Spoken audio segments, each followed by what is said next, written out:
তো আসলে সিলেক্টিভ কিছু ডিরেক্টরের সাথে হয়তো কাজ করি, কিন্তু এই জায়গায় আসার পরে সব ডিরেক্টরদের সাথেই পরিচয় হয়েছে, দেখা হয়েছে, যাদের সাথে অনেক আগে দেখা হয়েছে, মাঝখানে ব্যস্ততার কারণে দেখা হয়নি।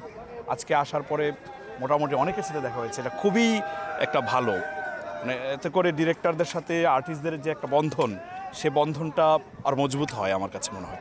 আসলে আমরা তো ব্যস্ত থাকি, ব্যস্ততার মাঝেও বছরে একবার বা দুইবার এরকম প্রোগ্রাম হলে খুবই ভালো হয়। টার্গেট যদি থাকে অনেক দূর, অনেক বড়, তো মাঝখানে তো আসলে রেস্ট নিতে হয়, বিশ্রাম নিতে হয়।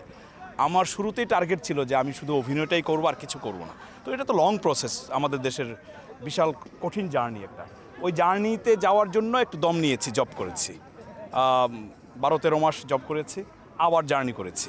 মানে আমার কাছে মনে হয় সফলতার তো শেষ নাই, হয়তো ভবিষ্যতে আরও ভালো কিছু করার প্ল্যান আছে। বাট জব যখন করেছি মিডিয়া রিলেটেডই করেছি, সারাক্ষণ অভিনয়ের প্রতি আমার মনোযোগটা ছিল, চিন্তাভাবনা ছিল। 5 থেকে 7 বছর আগেও বাংলাদেশের মানুষ ইন্ডিয়ান সিরিয়াল দেখত, সেই জায়গা থেকে আমরা কিছু মানুষ বাংলা নাটকে ফিল্মের আমেজ নিয়ে আসছি, যে বাংলা নাটক দেখবে বাট এটা ফিল্মের আমেজ পাবে, যাতে করে আমাদের মা বোন যারা বয়স্ক মানুষ তারা যেন আবার বাংলা নাটকে ফিরে আসে। এখন আমরা কিছু মানুষ পরিশ্রম করে যাচ্ছে, সামাজিক কিছু নাটক করছি। এখন এই সামাজিক নাটকের মাঝখানে যদি ভায়োলেন্স বা অড কিছু বা ভালগার কিছু আসে, এটা খুবই দুঃখজনক হবে। আমরা চাই না, ব্যক্তিগতভাবে আমি কখনোই চাই না। আমি চাই যে একটা নাটক করব, যে নাটকটা ফ্যামিলির সবাই মিলে দেখতে পারি। কারণ আজ থেকে যখন বিটিভি শুরু হয়েছিল প্যাকেজ নাটক, তখন কিন্তু সামাজিক নাটক হতো, পারিবারিক নাটক হতো, পরিবারের সবাই মিলে দেখতো। সো আমিও চাই বাংলা নাটকের পরিবারের সবাই মিলে যেন দেখতে পারে। ব্যস্ততা হচ্ছে, আমার গতকাল একটা নাটক রিলিজ পেয়েছে, আবিরের বাড়ি ফেরা, সেটা হচ্ছে সকাল আহমেদের পরিচালনায় ইউটিউবে পাবেন।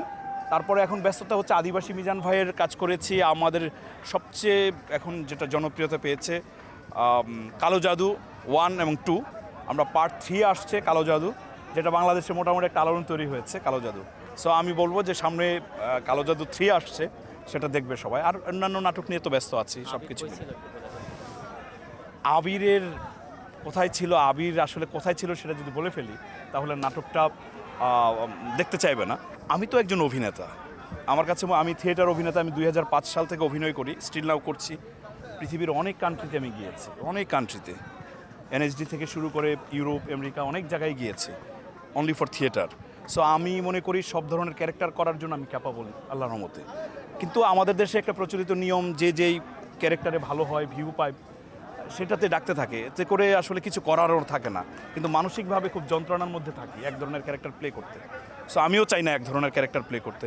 আমি আহ্বান করব যারা প্রডিউসার আছে, যারা ডিরেক্টর আছে, তারা বিভিন্ন রকমের ক্যারেক্টার আমাকে দিয়ে করাবে। এবার আমি এটা প্রত্যাশা, আমি একটা মনে করি নিজে একটা প্রোডাক্ট, আমি বাজারে সুন্দরভাবে নিজেকে উপস্থাপন করেছি।